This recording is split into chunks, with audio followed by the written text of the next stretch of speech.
Friend, जय श्री कृष्णा, राधे राधे। और कैसे हैं आप लोग? तो आशा करती खुश होंगे, मस्त होंगे, स्वस्थ होंगे। तो स्वागत है आपका मेरे चैनल में। और आज मैंने वीडियो शाम से स्टार्ट की है। तो वहाँ पर लोग जा रहे हैं कहीं पूजा करने, शायद किसी के घर में शादी होगी, क्योंकि सभी ने टीके लगा रखे थे, तो लग रहा था शायद उनके घर में हल्दी होगी। तो ये लोग आगे किसी मंदिर में गए थे। वैसे तो अधिकतर लोग यही मठिया पर ही पूजा करने आते हैं, पर जो जहाँ मानता है वैसे ही जाते हैं।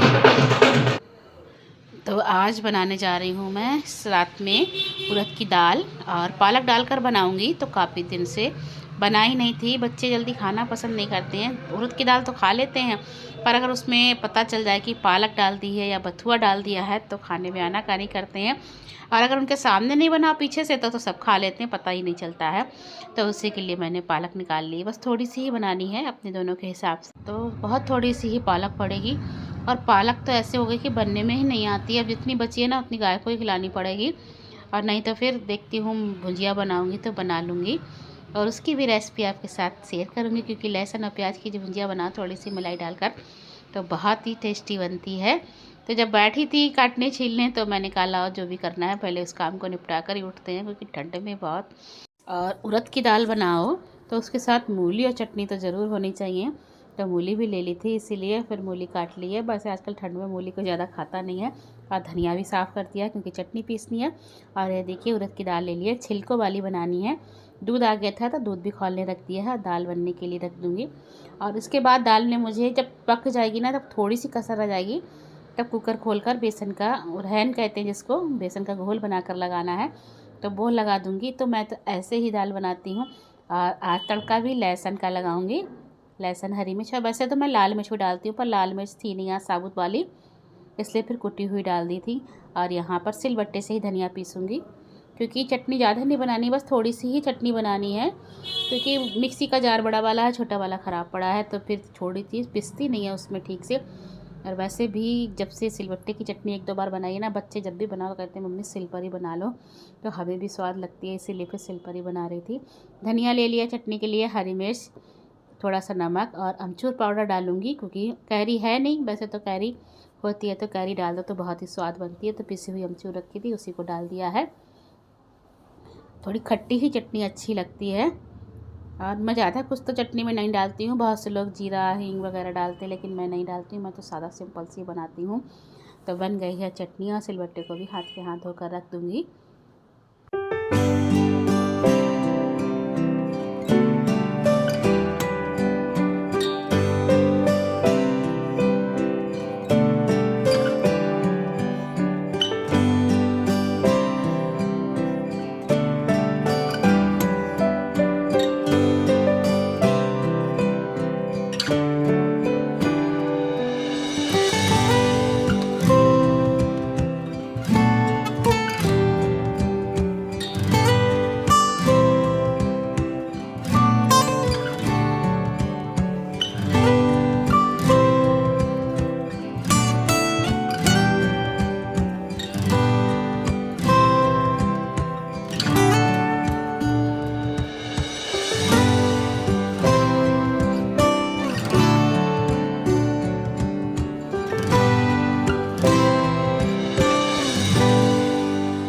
और प्लेन चटनी पीसने के बाद जो भी बर्तन रखे थे धुले हुए उनको भी उनकी जगह पे लगा दिया है।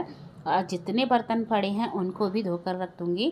धुलने वाले जितने बर्तन हैं उनको भी धोकर रखूँगी, क्योंकि अभी मैंने नंदी के पापा से पूछा खाना सेक दूँ, तो बोले अभी नहीं, थोड़ी देर में सेकना। तो फिर मैंने कहा जितना काम फैला हुआ उसको ही समेट देती हूँ। समेट दिया था, उसके बाद लगाने लगी थी आटा, और आटा भी लगा कर रख दूँगी। फिर उसके बाद दाल छौंकनी है, तो दाल भी मुझे दो जगह छौंकनी है। और दाल छौंकने से पहले मैं रोटियां भी सेक लूँगी, क्योंकि दाल फ्राई करनी है, लहसुन की तड़का लगाना है और भगवान जी का भोग भी लगाना है। तो पहले दो रोटियां सेक लूँगी भगवान जी के लिए, उसके बाद दाल भी पहले निकाल दूँगी, उसके बाद ही फिर लहसुन का काम करूँगी। और यहाँ पर घोल लिया है मैंने कटोरी में बेसन, तो एक चम्मच से कुछ थोड़ा सा ही ज़्यादा लिया, ज़्यादा नहीं लिया क्योंकि दाल भी आज बहुत थोड़ी सी बनाई है। तो बस इसी में लगा दूँगी, और फिर उसके बाद एक सीटी लगाऊंगी, तो जो दाल में कसर रह गई वो भी पूरी हो जाएगी, और बेसन का घोल है वो भी पक जाएगा अच्छे से। इस तरह से एक बार दाल बनाकर देखना, बहुत ही स्वादिष्ट बनती है। और अरहर की दाल से अच्छी लगती है दाल। बच्चे मेरे तो बहुत मन से खाते हैं इस दाल को, पर उन्हें पता नहीं चलना चाहिए कि दाल में पालक या बथुआ डाल देती हूँ तो सब खा लेते हैं, लेकिन सामने से अगर डाल दो तो ऐसा लगेगा कि क्या कर दिया हो। खा तो लेते हैं पर थोड़ा बेमन से खाएंगे, इसीलिए मैं जब भी बनाती हूँ दाल ना उनके आगे पीछे ही बनाती हूँ दाल। और यहाँ पर रख दिया है तवा, और दाल में भी रख दी है सीटी लगने के लिए, क्योंकि जब तक एक सीटी लगेगी तब तक मेरी रोटियाँ भी सिक जाएंगी। और देखिए दाल में सीटी आ गई है और रोटियाँ भी सेकनी पकाया है, तो बस रोटी सेकूँगी।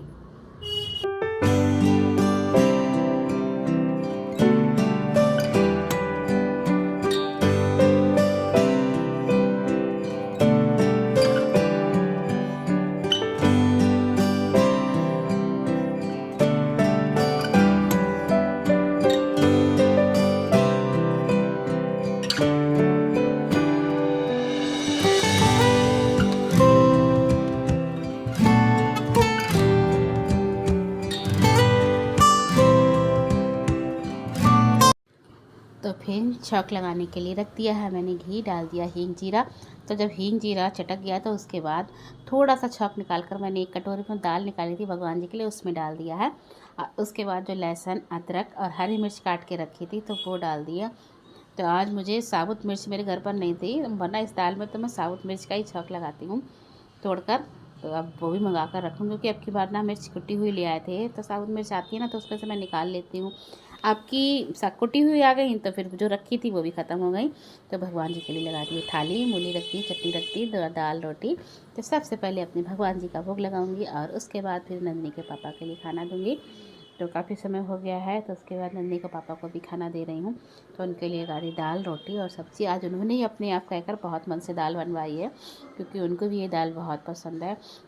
तो फ्रेंड्स आज की वीडियो का यहीं पर एंड करती हूँ और मिलती हूँ आपसे एक नेक्स्ट वीडियो में। मेरी वीडियो पसंद आती हो तो लाइक करें, शेयर करें, कमेंट करें। मेरे चैनल पर नए हो तो मेरे चैनल को सब्सक्राइब करें। मिलती हूँ नेक्स्ट ब्लॉग में।